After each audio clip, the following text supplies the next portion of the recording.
Have you ever been told that chanting a Buddha's name can bring immense blessings, only to wonder why your own life hasn't changed after months or even years of repetition?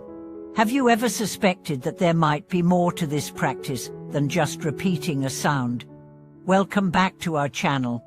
Today we are lifting the veil on one of the most widely practiced but least understood elements of Buddhist devotion, chanting the Buddha's name. For many, it's a daily ritual. For others, it's a last hope in moments of desperation. But for all who practice it, one truth remains. The power of this sacred name doesn't lie in the syllables, it lies in your understanding of it.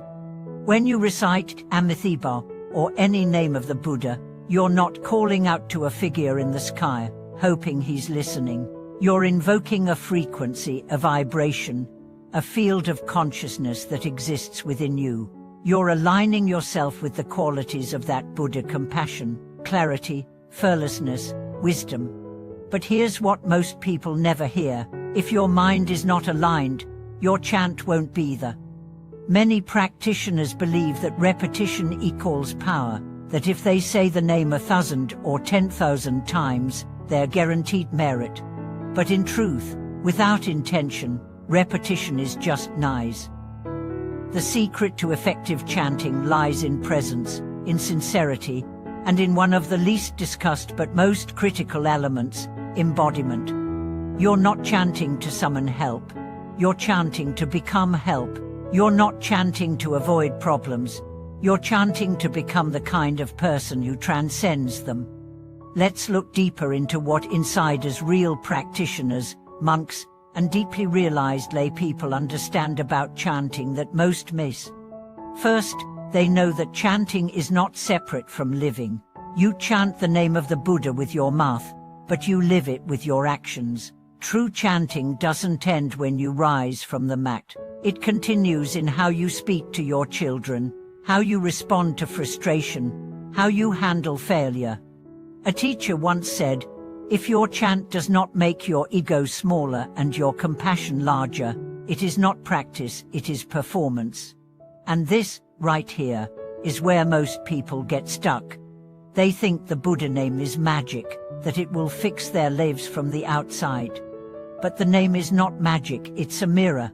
It shows you what you are, where you resist, and how much you're willing to dissolve. So, why is it that some people experience immense transformation through chanting, while others see no change at all? The insiders know it's not because of merit, it's because of alignment. They chant with body, speech, and mind as one. They're not multitasking while reciting. They're not rushing through words to check off a box. They're fully inside each syllable. To them, chanting is not a task, it's a state of being. Second, they understand that the real power of chanting is not what it brings but what it removes. You may begin chanting because you want peace, prosperity, protection. But over time, you start losing things instead: your pride, your fear, your obsession with control. This is where many walk away. It's not working, they say, but in truth, it's working perfectly. The chant peels you, it empties you.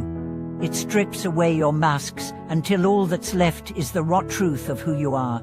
And then, from that emptiness, rises a fullness not based on possessions or praise, but on presence. That's why real practitioners never chant for gain. They chant to dissolve. They chant to die not physically, but spiritually, to everything that's not real. There's a story of a monk who chanted Amitabha 10 hours a day for decades. When asked what he gained, he said, "Nothing. But I lost anger, I lost fear, I lost the illusion of control. I lost the man I thought I was," and she smiled. Because in losing all that, he found the light. Third, insiders know the chant is most powerful when paired with insight. Mindless chanting can soothe the nerves, but mindful chanting awakens the soul. You must know what the Buddha you are invoking represents. Are you calling on compassion? Then your life must become more compassionate. Are you calling on wisdom?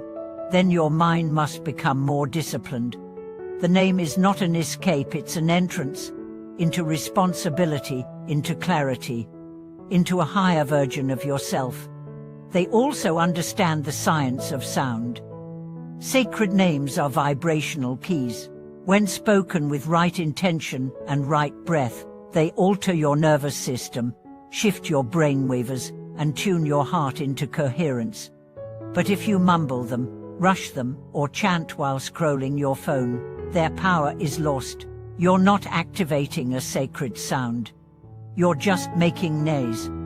This is why true practitioners chant slowly, deliberately, sometimes even silently, with only breath and awareness, because they know it's not about how loud you chant, it's about how deeply you listen. Here's something else they never forget. Devotion is the engine. Without love, the chant is dead. Not romantic love, but reverence, the feeling that this name carries the essence of something vast, kind, and awake. You don't chant just to chant. You chant to return, to remember, to bow. And sometimes, you chant not because you believe, but because you want to, because even in your doubt, you feel the faint memory of truth. That's enough. The Buddha doesn't require perfection, only sincerity. Over time, chanting becomes your refuge, your medicine, your recalibration. In traffic, you chant. In sorrow, you chant. When you're sick, when you're ecstatic, when you don't know what to do, you chant. Not as a trick, but as trust. The insiders also know that results come when you stop chasing them. When you chant not to get something, but to give yourself, then the chant takes root in your being. It becomes your breath, your pause before you react, your silent strength when the world collapses. So if you've been chanting and feel like nothing is happening, ask yourself, am I present when I chant? Do I know what this name means? Do I embody the qualities I invoke? Am I living the chant when I'm not chanting? If the answer is no, don't feel ashamed. Feel grateful. You've just discovered the doorway. Open it. Start again. Slow down. Let each syllable melt your armor. Let each repetition realign your spine, your breath, your heart. And then go out into the world, not as someone who chants, but as someone who has become the chant. Thank you for watching this video.